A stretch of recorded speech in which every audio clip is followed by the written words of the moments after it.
Salam à tous, donc on reprend le Chok HaEmuna, on est le 6 Tevet et on commence tout de suite avec le jardin de la foi. Une approche positive. Donc les souffrances, une fois qu'elles sont déjà venues sur un homme, on ne se souhaite pas avoir des souffrances, personne ne se souhaite avoir des souffrances. On parle des tzadikim qui eux, sur un niveau où ils veulent des souffrances pour faire augmenter de niveau et faire des réparations et adoucir les rigueurs sur l'âme Israël. Mais nous on ne veut pas de souffrances, mais une fois qu'elles sont déjà arrivées les souffrances, eh ben, il faut savoir qu'elles sont un grand bienfait pour l'homme. Parce qu'en réalité, tant qu'il y a une faute entre les mains d'un homme, qu'un homme il a des fautes à son compte, à son compteur, et bien cette faute-là, qu'est-ce qu'elle va faire? Elle va masquer la lumière d'Hachem. Elle te masque à toi la lumière d'Hachem, la douceur d'Hachem. Et donc elle va alourdir ta neshama. Ton âme, elle va être appesantie par cette faute-là. Et donc, qu'est-ce que viennent faire les souffrances? Les souffrances, elles viennent en fait réveiller un homme à se réveiller bitchouva pour nettoyer les écrans qui y a entre lui et Hachem, entre sa neshama et Hachem. Et quand une personne elle fait teshuva par les souffrances, et bien à ce moment-là, la lumière d'Hachem, elle peut de nouveau briller sur lui et sa vie redevient douce et agréable. C'est pourquoi, lorsque viennent les souffrances sur un homme, plus une personne elle va réfléchir pour essayer maintenant de comprendre pourquoi elle est venue cette souffrance, quelle est la faute, quelle est l'origine de cette souffrance-là. Si la personne elle voit qu'elle n'arrive pas à comprendre, elle n'arrive pas à savoir qu'est-ce qu'Hachem veut de lui, eh bien, il faut qu'elle en parle à Kadosh Baruch Hu. Il faut qu'elle demande à Kadosh Baruch Hu, Hachem, à Kadosh Baruch Hu, qu'il lui fasse voir et comprendre intellectuellement quelle est la cause de sa souffrance. Et ainsi, la personne elle devra parler à Kadosh Baruch Hu et dire comme ça, Maître du monde, aie pitié de moi, fais-moi comprendre quelle est la faute pour laquelle tu me fais souffrir maintenant. Parce que je veux réparer ce que j'ai abîmé à Kadosh Baruch Hu.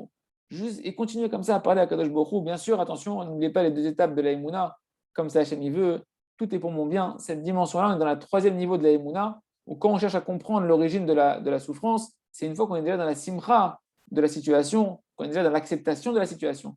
Donc une fois qu'on est besimcha, on peut parler à Kadosh Baruch Hu et dire à Hachem, Hachem, aide-moi à savoir c'est quoi la cause de ma faute, la cause de ma souffrance, quelle est ma faute pour que je puisse faire teshuva et réparer ce que je dois réparer. Si une personne, elle voit qu'après tout, elle n'arrive toujours pas à comprendre sur quoi elle doit faire tchouva, eh ben, elle doit se maintenir de toutes ses forces dans la Emouna, de garder la foi que même si elle ne comprend pas les souffrances, c'est sûr qu'elles ne sont pas là sans raison. Et il y a une faute qui est à l'origine de cette souffrance-là, qu'il n'y a aucune erreur et qu'il n'y a aucun hasard dans ces souffrances. Et ainsi, la personne elle devra se tourner vers Kadosh Baruch Hu et continuer à prier. Tout ça une fois que la personne elle est bessimcha de la situation. N'oubliez pas qu'on est dans le troisième niveau.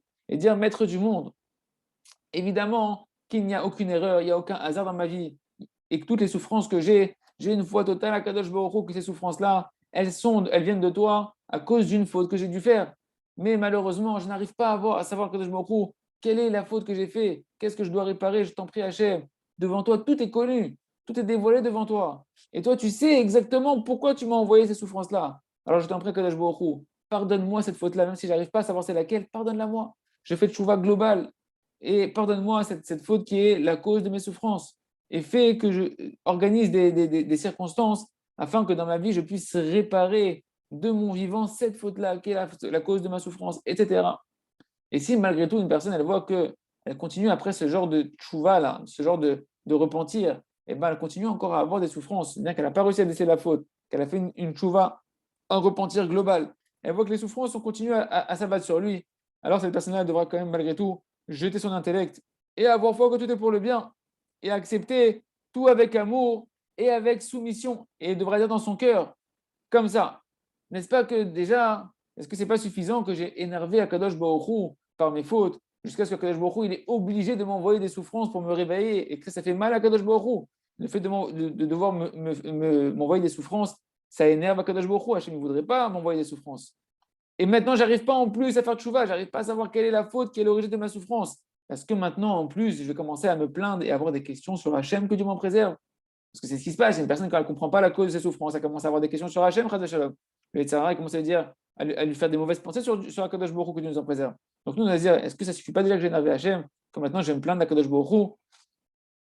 Peut-être, et en plus, il se peut que les souffrances qui sont venues sur moi, si j'arrive pas à les comprendre, j'arrive pas à comprendre l'origine de ces souffrances-là, c'est certainement que ce sont des fautes qui viennent réparer ce sont des souffrances qui viennent réparer des fautes, des réincarnations passées, et que je ne peux pas comprendre, moi, quelle est l'origine de cette souffrance-là. Alors au moins, je vais m'efforcer de pouvoir accepter ces souffrances avec amour et avec soumission, et que ces souffrances-là, elles soient pour moi une réparation pour mes fautes passées et même de mes réincarnations passées.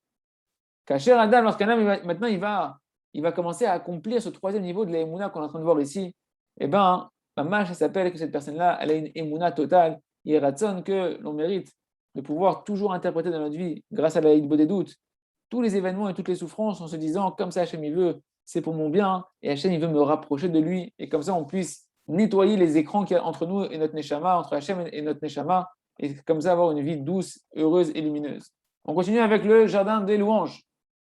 Quoi, tu continues de pleurnicher? De quoi on parle?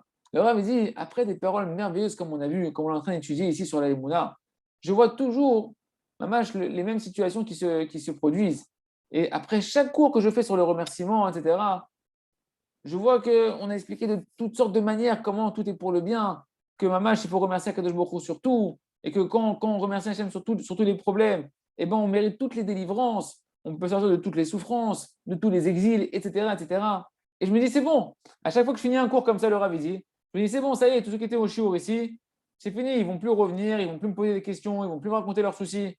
Parce que tout le monde va partir maintenant, commencer à remercier Akadosh Baruch Hu, à travailler sa Emouna, qu'il n'y a pas de mal dans le monde, que et ils vont voir dans leur vie qu'il n'y a pas de mal véritablement. Ils vont se renforcer dans les moyens que tout est pour le bien. Ils vont voir que tout est pour le bien. Ils vont commencer à remercier Hachem. Et leur vie, elle va véritablement se transformer pour le bien, etc., etc.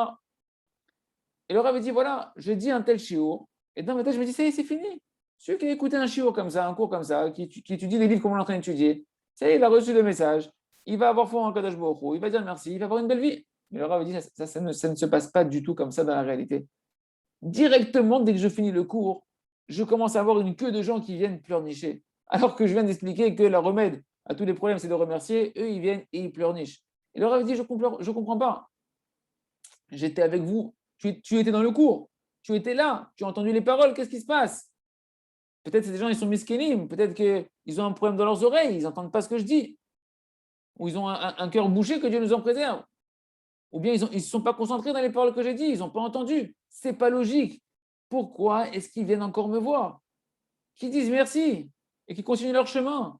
Qu'est-ce qu'ils ont besoin de venir me voir maintenant? Tu as écouté un tel message, que la vie elle est merveilleuse, que le remerciement, c'est la solution à tous les problèmes de la vie. Peu importe le problème que tu veux m'amener, l'origine de ton problème, le type de ton problème, dis merci et tu vas avoir une belle vie, ton problème il va s'annuler. Et leur avait dit, non seulement les gens, ils viennent, c'est pas simplement qu'ils viennent pleurnicher après le cours, mais en plus, ils viennent devant moi pour que moi, je les justifie et que je leur donne raison d'être tristes, que je leur donne raison d'être déprimés. Et ils viennent maintenant me convaincre, ils me disent, voilà, Kvod Arav, écoutez les souffrances que j'ai dans ma vie, donnez-moi, s'il vous plaît, à Kadosh Baruch Hu, la permission d'être triste. Donnez-moi, à Kadosh Baruch Hu, Rav, pardon, donnez-moi, Rav, la permission d'être triste. Donnez-moi, Rav, la permission d'être déprimé, d'être embrouillé, de ne pas prier, de ne pas étudier. Regardez dans quelle souffrance je suis. Et vous êtes obligé, Rav, regardez, vous êtes obligé d'être d'accord avec moi que le chemin par rapport à ma situation, c'est d'être triste, d'être déprimé, etc. Et les gens, ils viennent et ils me racontent de telles souffrances et de tels problèmes. Et les gens, ils me disent après, quoi, Rav, vous voulez que je dise merci sur mon problème? Déjà que si je me tais sur mon problème, c'est déjà quelque chose d'extraordinaire, mais de dire merci sur mon problème. En réalité, le Rav, il me dit, je ne comprends pas.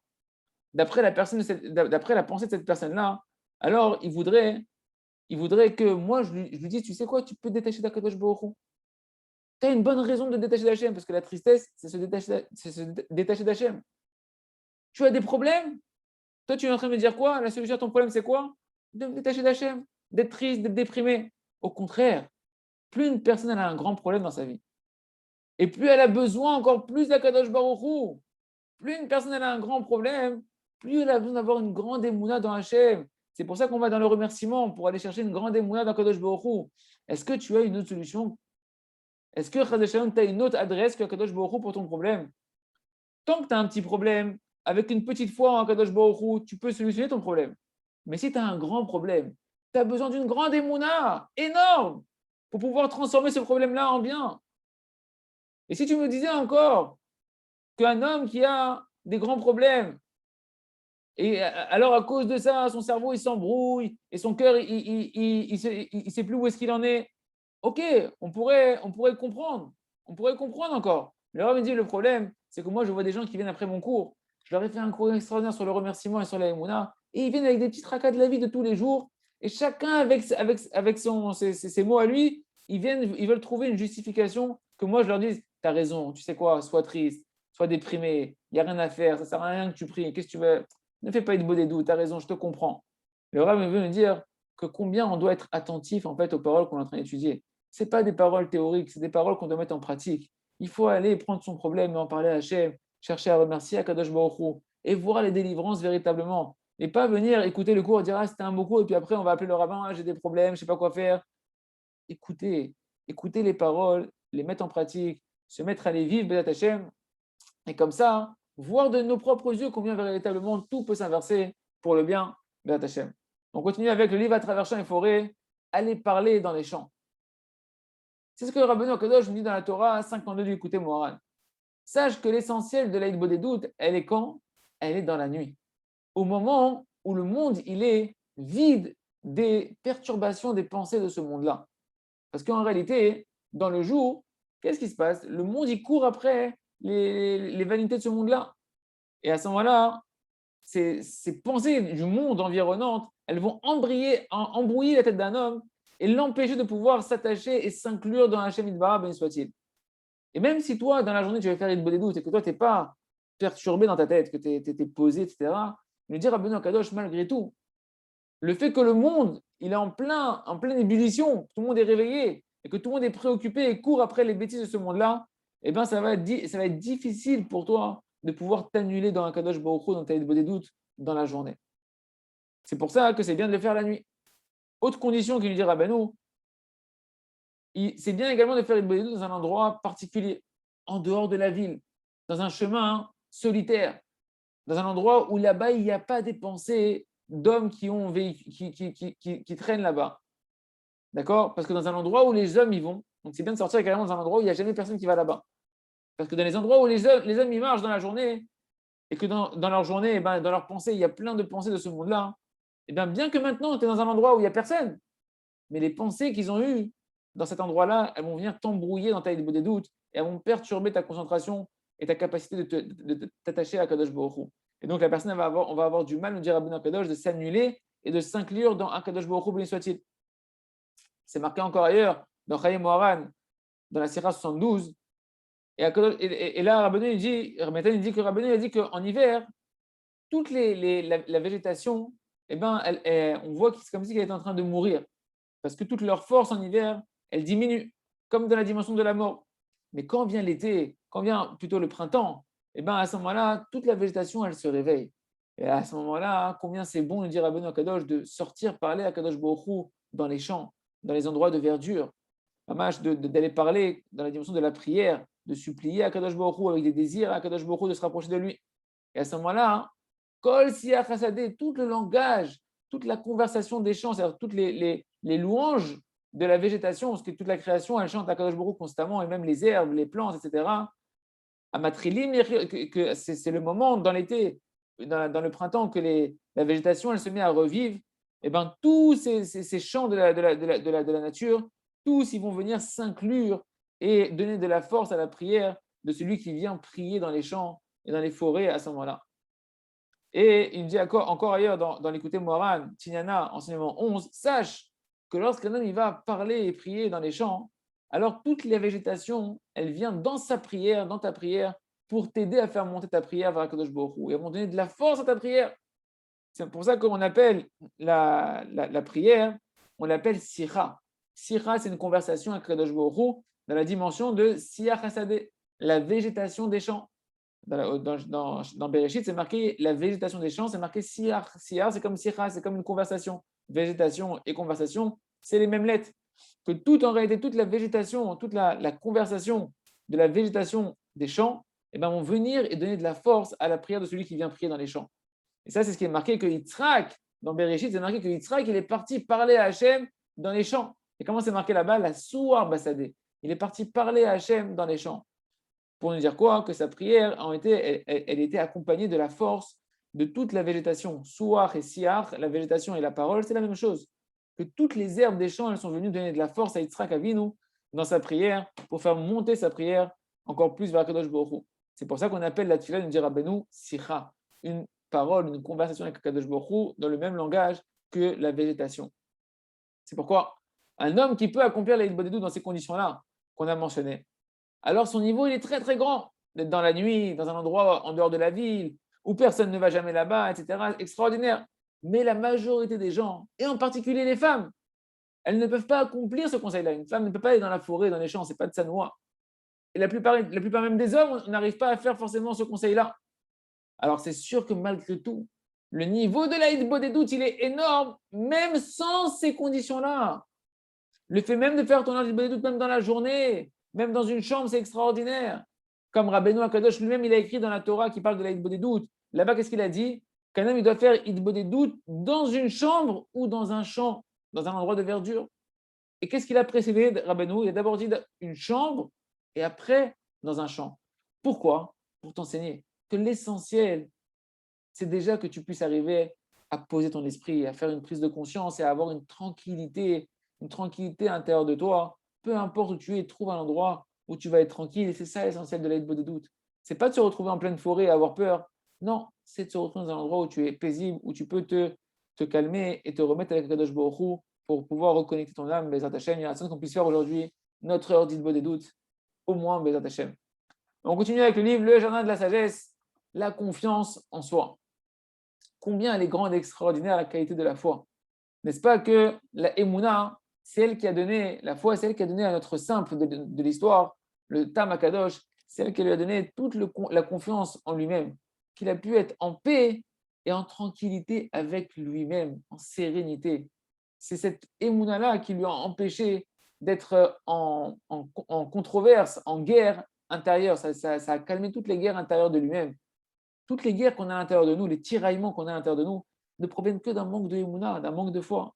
Cette foi-là, elle lui a permis d'esquiver toutes les souffrances de l'auto-persécution, de l'auto-culpabilisation, toutes les souffrances qui proviennent d'une insatisfaction de soi-même.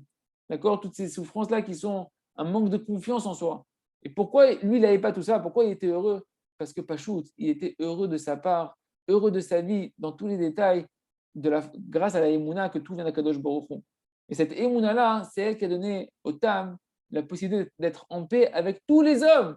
Non seulement la Emouna, elle te permet d'être en paix avec toi-même, mais après, elle te permet d'être en paix avec le monde entier. C'est cette Emouna-là qui lui a donné l'amour pour le monde entier, l'œil positif pour chacun, d'avoir un lien positif avec chaque créature, de désirer, d'aspirer, d'être joyeux pour la réussite des gens, désirer la réussite des autres, vouloir et se réjouir de la réussite des autres. C'est la Emouna qui donne ce sentiment-là. C'est cette Emouna qui a permis au Tam de s'économiser toutes les souffrances terribles qui proviennent d'un manque de Emouna, qui sont la jalousie, la haine, la concurrence, le mauvais œil, d'avoir un mauvais cœur, etc. Cette Emouna-là, elle a permis au Tam de le sortir de l'oppression de la vie. Que tout celui qui manque de Emouna, il vit tout le temps dans l'oppression, dans le stress. Qu'un homme, il pense à cause du fait qu'il n'a pas d'Emouna, il pense que les hommes, ils peuvent avoir une influence et un impact sur sa vie. Que les hommes, ils peuvent soit lui améliorer sa vie, ou soit lui endommager sa vie. Que tout ça, en réalité, c'est ce qui va entraîner dans le cœur des gens la peur de quelqu'un, ou d'avoir de l'imagination, de se dire, ouais, celui-là, il pense mal sur moi, celui-là, il m'a manqué de respect. Tout ça, c'est un manque de Emouna, de Pavora Kadosh Baruch Hu. Et le Tam Akadosh, le simple de notre histoire, tellement il avait une Emouna qui était extraordinaire, il avait besoin de personne. Et ça lui importait peu qu'on se moque de lui, qu'on rigole de lui. Il n'avait aucun souci à l'intérieur de lui. Pourquoi? Parce qu'il vivait avec Hachem. Et que automatiquement, ça le remplissait de Emouna, de foi et de confiance en Akadosh Baruch Hu. Et c'est ça, mes amis, écoutez bien cette définition extraordinaire. C'est ça, la Emouna Shlema, la foi totale. D'avoir foi, comme on l'a dit, qu'il n'y a pas de mal dans ce monde, qu'il n'y a aucun manque dans ce monde. Parce que comme ça, Kadosh Baruch Hu, il veut que tu sois et qu'il veut que ton monde à toi, il soit. Avec ces conditions-là, dans tous les détails de ta vie, comme ça, Kadosh Baruch Hu, il t'a créé et il veut que ça se passe. Même tous les manques de ta vie, Hachem, il veut que tu les utilises pour le servir avec ces manques-là et avec tous les détails de ta vie. Donc, quel est ton libre arbitre qui te reste? Soit tu te réjouis, ou soit tu ne te réjouis pas. Ton libre arbitre, c'est être heureux ou de ne pas être heureux. Si tu as foi en Kadosh Baruch Hu, alors tu vas utiliser ton libre arbitre correctement et tu vas être heureux de ta situation. Ou bien, tu vas décider de ne pas avoir foi en Hachem, que tu nous en préserves. Et à ce moment-là, tu vas échouer dans ton libre arbitre et tu ne seras pas heureux. Voilà une définition du libre arbitre extraordinaire. L'ismoach ou l'ismoach. Il te reste dans ta vie de choisir d'être heureux ou de ne pas être heureux. Et sur ça, Hachem, il te récompense. Est-ce que tu es heureux ou est-ce que tu n'es pas heureux? Et Ratzon, chez Neskel et Kolzé, on continuera avec Massa Hachem demain. On continue avec le Sefer Or Hadash. Et Moshe espérait. Moshe Rabbeinu, Mamash, il était le symbole de l'être qui est rempli que de volonté et de prière en Akadosh Baruch Hu. Comment on voit ça? Dans la Torah, on voit que Moshe Rabbeinu, il était que prière. Lorsqu'il y a eu la Xéra, le décret sur l'âme Israël, à cause du Vaudor, qu'est-ce qu'il a fait Moshe Rabbeinu à cause de la faute du Vaudor? Il s'est mis à prier 40 jours, 40 nuits consécutives, sans manger, sans boire. Donc on voit comment Moshe était rempli que de prière lorsqu'il a voulu rentrer en Eretz Israël, alors que c'était décrété qu'il ne pouvait pas rentrer en Eretz Israël, et que lui, il voulait de tout son cœur. Maman, il a dit, quoi qu'il arrive, je veux rentrer en Israël. Il a commencé à prier, et à prier 515 prières, jusqu'à ce que Hachem lui-même vienne et lui dise, stop, ça suffit. Et si Akadosh Baruch Hu n'était pas venu l'interrompre, alors Moshe Rabbeinu aurait continué à prier, et prier, et prier, jusqu'à annuler le décret et pouvoir rentrer en Eretz Israël. Et c'est de Moshe Rabbeinu justement que la Gemara qu'on a ramené dans Masechet Brachot nous ramène que la prière d'une personne ne revient jamais vide si jamais il allonge ses prières. Tout celui qui allonge ses prières, sa prière ne revient pas vide. Le problème, c'est que nous, on n'allonge pas nos prières. On s'arrête en cours de route parce que les portes de la prière ne sont jamais fermées comme c'est marqué dans Dvarim Rabbah. Et Moshe Rabbeinu, il était également rempli le symbole de la volonté. Il est le symbole, l'emblème de la volonté, Moshe Rabbeinu. Parce que Moshe, si tu prends le mot Moshe, Moshe c'est 345 en valeur numérique. Et si tu rajoutes le Kolel, tu arrives au mot Ratzon. La même valeur numérique que le mot Ratzon. Ratzon, c'est la volonté. Moshe, c'est le symbole de la volonté. Et d'ailleurs, Moshe, quand est-ce qu'il est décédé? Quand est-ce que sa neshama a quitté son corps? À Mincha de Shabbat, qu'on appelle Ra'avad et Ra'avin, c'est-à-dire le moment de la volonté des volontés, où on ne désire que servir à Kadosh Baruch Hu. Comme Rabbi Nathan nous dit dans l'Ikut Halachot, il nous dit comme ça, le but et la perfection de Moshe Rabbeinu, que Moshe Rabbeinu est arrivé à sa perfection, c'est qu'il a réussi à s'inclure dans la volonté des volontés. Car Moshe Rabbeinu, alav shalom, il était l'élu de toute la création. Qui est plus grand que Moshe Rabbeinu? Qui était le maître de tous les prophètes, de tous les tzadikim véritables de toutes les générations. Et à la fin de sa vie, quand il a dû quitter son corps, il a mérité évidemment d'arriver au but et à la perfection, qui est le niveau le plus élevé que l'on peut atteindre, qui est le niveau que Moshe Rabbeinu, il est arrivé de pouvoir s'inclure dans la volonté des volontés, c'est-à-dire de vouloir que servir à Kadosh Baruch Hu, de ne vouloir qu'une seule chose, faire la volonté de Kadosh Baruch Hu. C'est ça le moment de Mincha de Shabbat où il est parti Moshe, c'est ce moment où la Neshama elle arrive au niveau de ne vouloir faire que le service d'Akadosh Baruch Hu. Et la Torah nous raconte, elle nous décrit la prière de Moshe Rabbeinu pour l'âme Israël, va Yechal, va être Napal, va être Hanan, va être Palel. Tout ça, c'est des synonymes de différentes manières de prier, pour nous montrer qu'en réalité, nous faire voir combien, dans les dizaines d'années où Moshe il a prié pour l'âme Israël, et combien il a crié pour l'âme Israël, prié pour l'âme Israël, et il a prié pour une seule chose, qu'on arrive à faire la volonté d'Akadosh Baruch Hu. Moshe voulait qu'une seule chose, lui faire la volonté d'Akadosh Baruch Hu, et faire que l'âme Israël fasse la volonté d'Akadosh Baruch Hu. Et toute sa vie, Moshe Rabbeinu était rempli que de crainte du ciel, que de prière et de cris vers Akadosh Baruch Hu. Pourquoi? Parce que toute sa vie, il a fait le travail de la volonté, Moshe Rabbeinu. Il était le symbole de travailler sa volonté. C'est pourquoi il est arrivé à se nettoyer autant et à devenir kadosh, saint, et qu'il a mérité d'une telle anava, une telle humilité. Parce que tout ce qu'il a fait dans sa vie, il l'a fait en multipliant les prières constamment. Avant d'agir, avant de monter de niveau, il priait et il priait en demandant qu'un cadeau gratuit à Kadosh Baruch Hu. Et donc c'est pourquoi Moshe Rabbeinu, il n'a jamais senti à l'intérieur de lui de l'orgueil. Parce qu'il n'était que prière et il savait que ça venait d'Akadosh Baruch Hu.